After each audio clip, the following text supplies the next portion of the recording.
Russia president Vladimir Putin ఒకవైపు ఉక్రెయిన్తో యుద్ధం చేస్తూనే మరోవైపు అమెరికా చెప్పినట్లు కాల్పుల ఒప్పందానికి సిద్ధం అంటున్నాడు.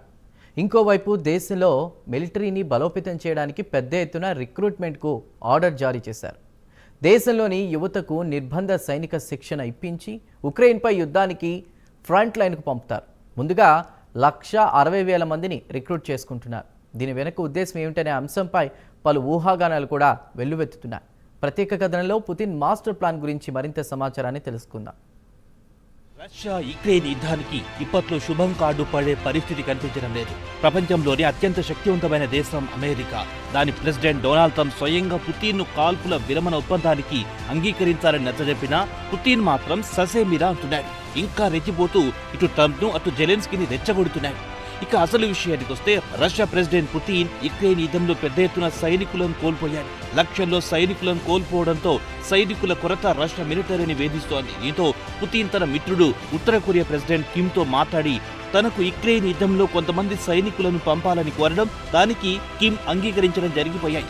గత ఏడాది నవంబర్లో ఫ్రంట్ లైన్లో యుక్రెయిన్తో పోరాడడానికి ఉత్తర కొరియా సైనికులు రంగంలో దిగి పెద్ద ఎత్తున ప్రాణాలు కోల్పోయారు. కిమ్ సైనికులకు ఆధునిక యుద్ధం మెళకువలు తెలియవు. దీంతో యుక్రెయిన్ సైనికుల చేతిలో పిట్టలా రాలిపోయారు. కొంతమందిని బందీలుగా తీసుకెళ్లారు యుక్రెయిన్ సైనికులు.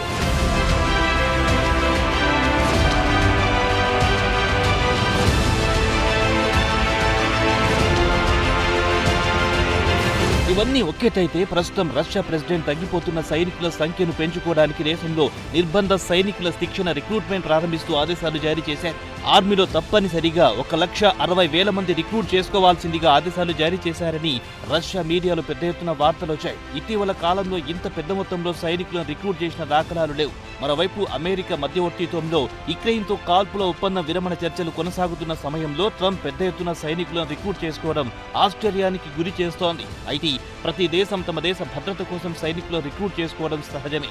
అయితే ప్రస్తుత పరిస్థితుల్లో పుతిన్ నిర్బంధ సైనికులు రిక్రూట్మెంట్ చేసుకోవడం పట్ల చాలా మంది ఆశ్చర్యపోతున్నారు. రష్యా ఒకవైపు యుక్రెయిన్తో కాల్పుల విరమణకు అంగీకరిస్తున్నట్టు చెబుతూనే మరోవైపు సైనికుల సంఖ్యను పెద్ద ఎత్తున పెంచుకోవడం పట్ల రష్యా దౌత్య నీతిపై అనుమానాలు వ్యక్తం చేస్తున్నారు పలు దేశాలకు చెందిన రాయబారులు.